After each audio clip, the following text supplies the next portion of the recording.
Parlavo prima di non essere provinciali. Grande Conte. Amici bellini, benvenuti alla conferenza. Ci sono stati 2 o forse anche 3 passaggi che mi hanno emozionato quasi più delle lacrime di De Laurentiis, perché ci interessa il crescere sul campo e fuori dal campo. Cominciamo.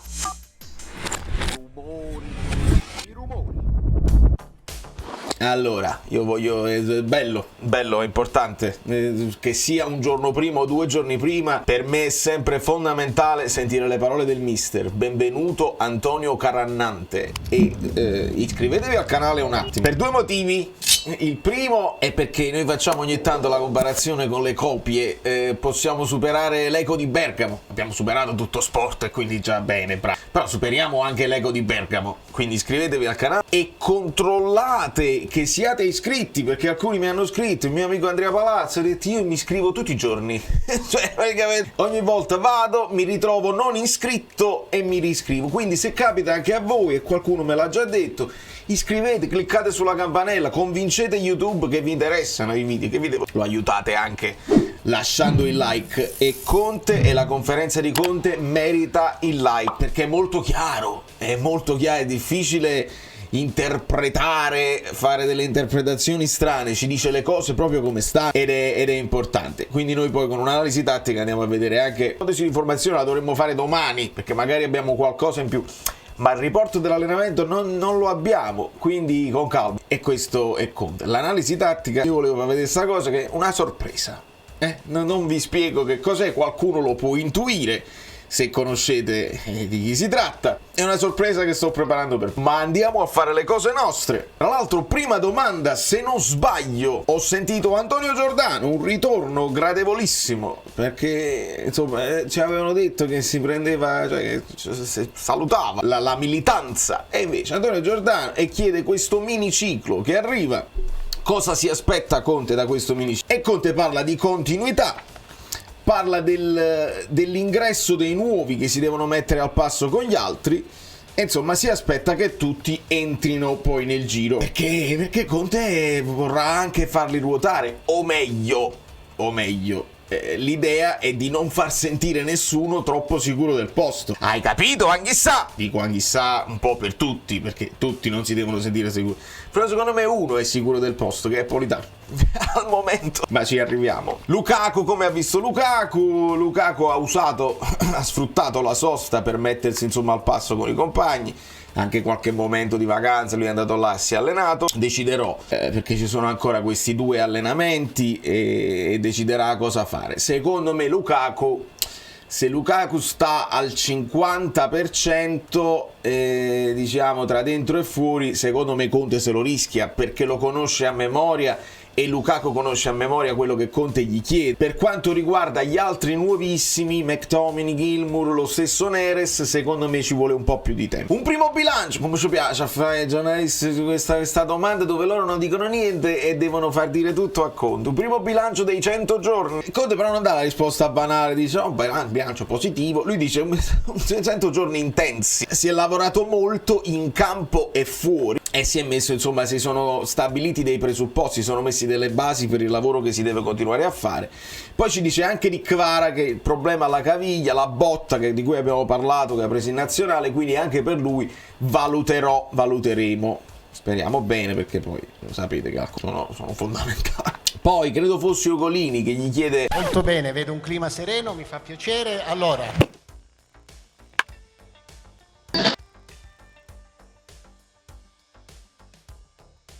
Nella sosta si sono fatte tutte le previsioni, le idee, le prediction, diciamo, della classifica finale. Il Napoli è sempre tra le prime 3, prime 2, eccetera eccetera, e Conte accetta questa cosa. In realtà lui dice io mi porto dietro questa pressione, e addirittura nel momento in cui era arrivato già si parlava di questa cosa, anche quando non c'era mezza squadra a tutti gli effetti, e non mi sottraggo, me la porto dietro questa pressione e va benissimo.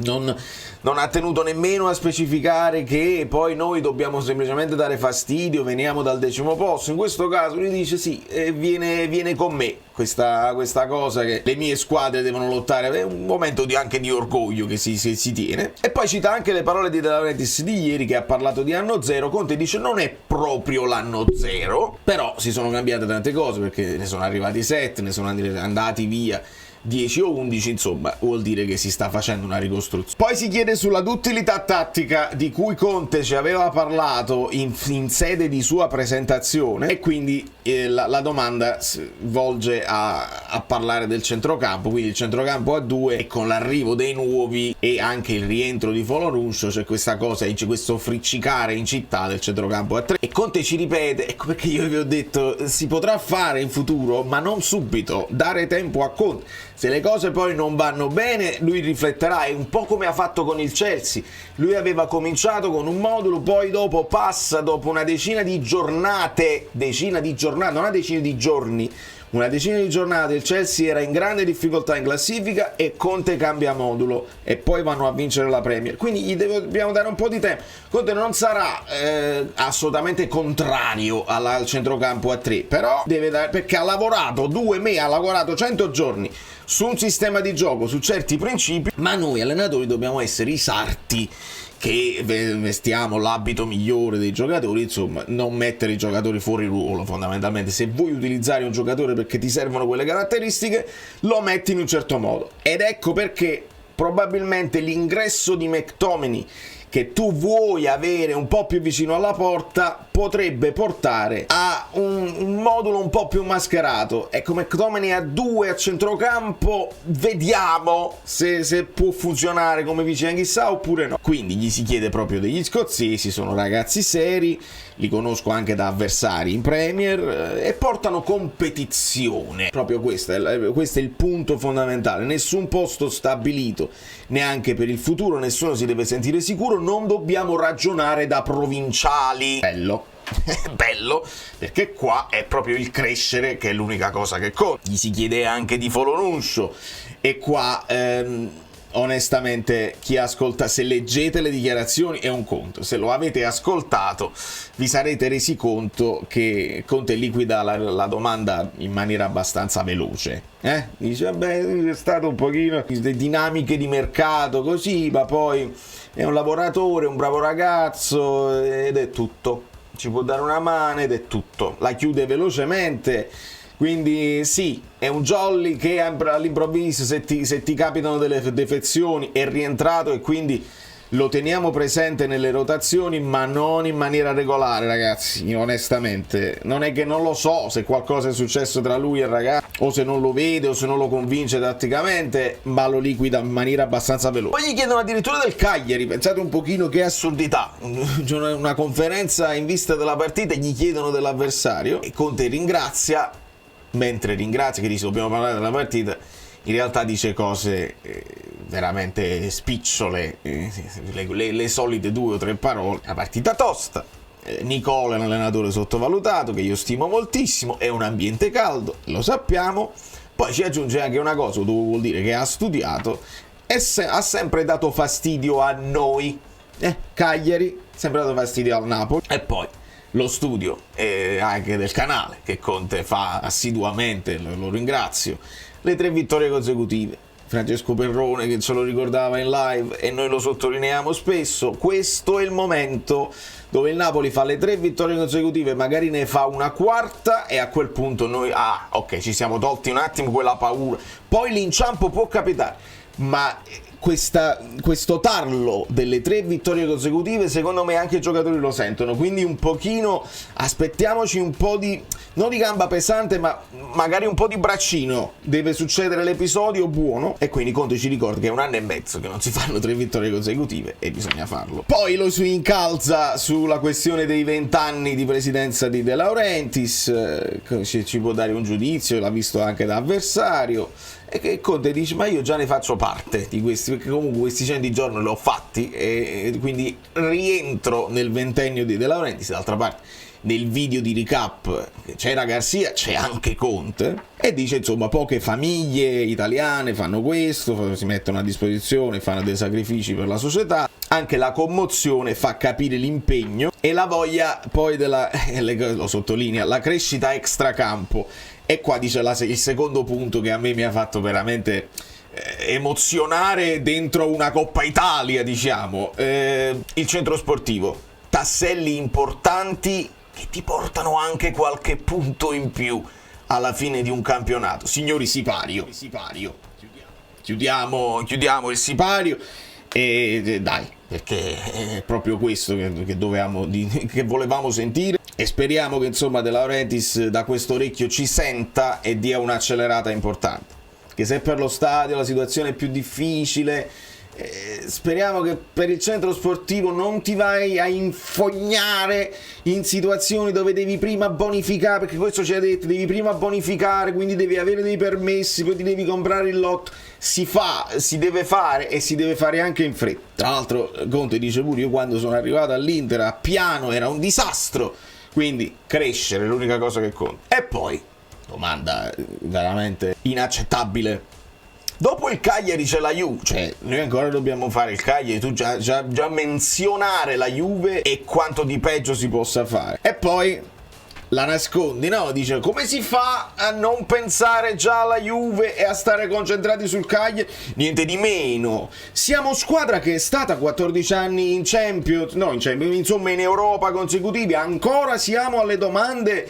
Non pensare alla prossima, ma pensi a quella adesso, il paraocchi, quello ti deve rispondere, ci mettiamo il paraocchi. E la risposta di Conte è netta. Che ho detto prima, parlavamo di non essere provinciali, no?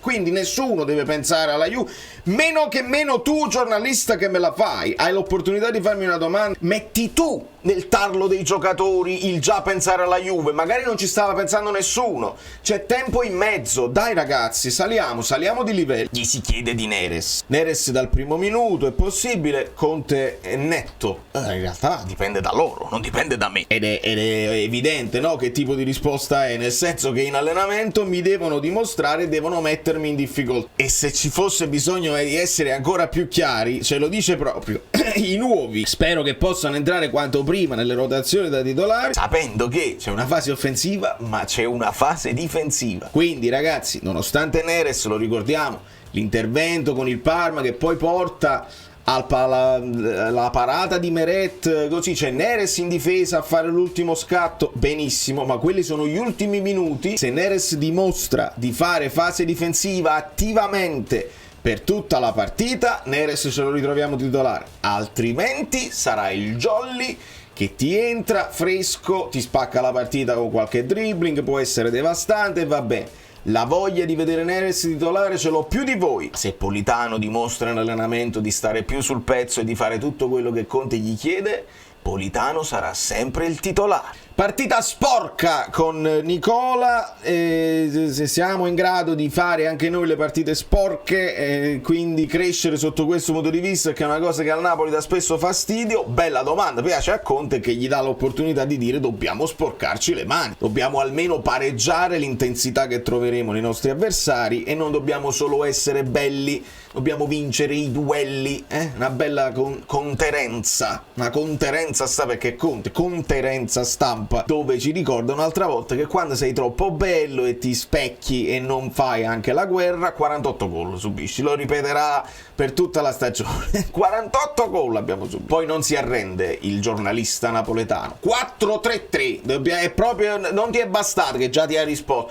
Il 4-3-3, noi parliamo solo del 4-3-3, e Conte ci ricorda che l'anno scorso, non senza citare l'anno scorso, ma dice è impensabile che uno arriva e solo perché si è fatto negli anni questa squadra dobbiamo giocare per forza nel 4-3, la dovete finire, la dovete finire. Prima che fossero poi completato il mercato con i nuovi arrivi, era anche impossibile pensarci al 4-3 perché non ce li avevi tre centrocampisti.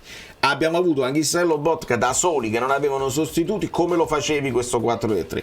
Adesso che abbiamo più centrocampisti ci si può anche ragionare, ma abbiamo messo delle basi con il modulo che stiamo utilizzando, quindi non si passa al 4-3 per moda o perché uno tiene l'idea del DNA. Quante volte l'abbiamo sentito? Il Napoli può giocare solo 4-3, falsissimo. Anche nel passato il Napoli poteva giocare in altri modi. Questa squadra qua, questa rosa è perfetta per il 4-2-3-1 se vogliamo, ma Conte non sarà pazzo che vuole fare il 3-4-2-1 per sfizio suo, lo farà perché individua con questo modulo più equilibrio e non prendere quei gol che abbiamo preso l'anno scorso. Se poi tutto va bene così, vedremo dei cambiamenti, o se non va bene vedremo dei cambiamenti, ma auspicarcelo adesso è silly. E sempre per quanto riguarda il centrocampo, gli chiedono di Lobotka e Anghissà, che hanno fatto gli straordinari perché erano da soli, li ritengo più che positivi. Ieri Anghissà è tornato, un buon allenamento, quindi vediamo se verrà utilizzato e se dovranno ancora stringere i denti. E gli chiedono poi di Buongiorno centrale in nazionale, non Braccetto, se non è un peccato non vederlo da centrale. E Conte non si è guardato il video, scusate se io faccio questa battuta inutile. Conte ci ricorda, come vi ho detto anche io, che nel Torino Braccetto ha fatto sia il centrale, che il Buongiorno. È chiaro, no? Perché? Perché poi quando c'era Skurz, poi dopo c'è stato l'infortunio di Skurz, quindi può fare entrambe le cose. Quando fai Braccetto, ci aggiunge Conte, c'è più costruzione, ti devi prendere più rischi. Il fatto che vi dicevo che Buongiorno va e ti prendi dei rischi, quindi ha personalità, ma è un giocatore completo, ha ancora margini di miglioramento e non penso sia determinante la sua posizione se lo vediamo centrale, senza dover dire esplicitamente se io metto Buongiorno centrale devo adattare o un Rafa Marin che non è pronto a sinistra e non mi sembra il caso, o ci devo mettere Olivera che da Braccetto forse non convince tantissimo, o dovevamo comprare un Hermoso che poi è finito alla Roma. Insomma, in questo momento è consigliabile utilizzare Rachmani centrale e adattare Buongiorno a sinistra, che non è proprio un adattamento pazzesco. Insomma, la facciamo domani sta cosa, io faccio un accenno e poi non è altro che la speranza che Spinazzola stia bene.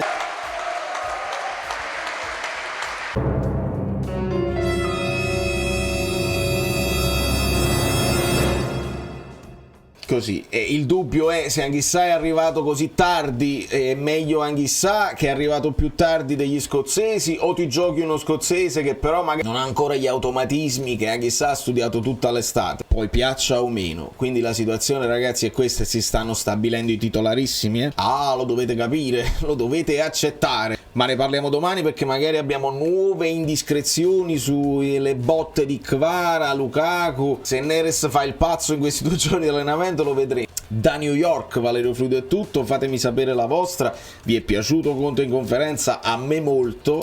E se non vi è piaciuto ditemi il perché e non dite no, perché qui la Juventus deprovincializziamoci.